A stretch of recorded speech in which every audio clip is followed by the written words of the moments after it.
네, 안녕하십니까. 식품법무실무능력 제1강입니다. 오늘은 이 식품법무실무능력의 첫 번째 시간으로 도대체 우리가 왜 이 식품위생법을 알아야 되고 어떤 식품 사건이 발생했을 때 어떻게 대응하고 어떻게 우리가 대처를 해야 되는지, 그리고 어떤 걸 찾아봐야 되는지, 이런 것에 대해서 개괄적으로 설명드리겠습니다. 자, 일단은 우리가 이 문제가 되는 게 지금 식품이죠. 식품은 우리가 섭취하는 겁니다. 우리 식품위생법에도 식품의 정의는 음식물 또는 여러 가지 우리가 섭취하는 것 중에서 의약품을 제외한 모든 것을 우리가 식품이라고 정의를 하고 있습니다. 그래서 우리가 뭐 식품 하면 농산물도 있고 수산물, 축산물, 뭐 임산물, 여러 가지 하여튼 우리가 먹는 것은 전부 다 식품이라고 우리가 정의를 하고 있습니다. 그래서 사실은 우리가 의식주 가운데 뭐 잠자는 것 또는 입는 것도 중요하지만 우리가 인간이 살아가기 위해서는 결국 먹는 게 가장 중요하기 때문에 이 예전부터 식품의 중요성 또는 이런 식품에 먹는 것에 어떻게 우리가 잘 먹어야 되고 어떻게 안전하게 먹어야 되는지에 대해서 굉장히 관심을 많이 가지고 있었습니다. 하지만 우리가 지금처럼 이렇게 좋은 것을 먹고 안전한 식품을 먹은 적이 그렇게 오래되진 않았습니다. 실제로 우리나라에서도 이 식품의 위생 그리고 안전에 대해서 고민을 하기 시작한 건 1960년대입니다.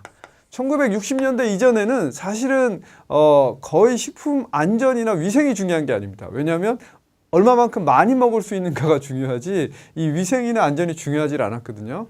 그래서 위생법이 생긴 것도 이 1960년대 최초로 생겼고요. 그래서 우리가 이 이후에 지금 50년, 뭐 거의 60년 가까이 이렇게 식품위생법이 계속해서 진행되고 있습니다.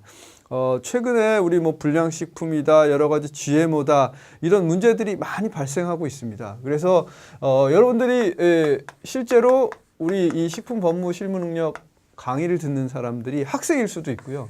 그 다음에 식품산업계의 종사자일 수도 있고 또는 지금 현재 공무원들도 많이 듣고 있습니다. 식품위생 감시 공무원들. 이렇게 세 분류로 크게 나눠볼 수가 있는데요. 뭐 변호사도 될 수 있겠죠. 예.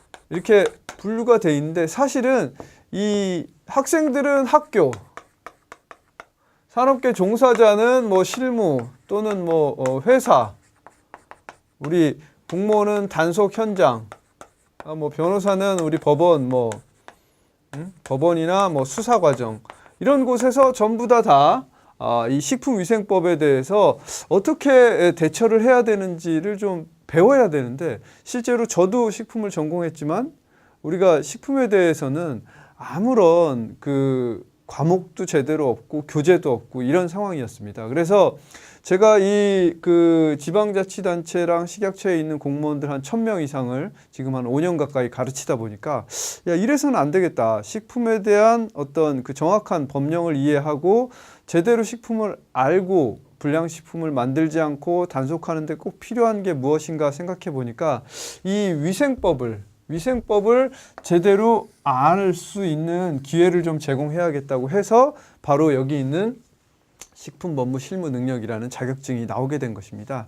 그래서 이 자격증을 만드는데 우리가 지금 현재 민간 자격증입니다. 그래서 지금은 이제 스스로 공부를 해서 시험을 보고 1년에 2번 시험이 있는데 열심히 공부를 하고 제가 만든 식품과 법률, 그 다음에 식품 사건에 대한 책 2권의 교재, 그리고 지금 우리가 듣고 있는 이 강의를 충분히 들으시면 학교나 또는 직장에서 배우지 못했던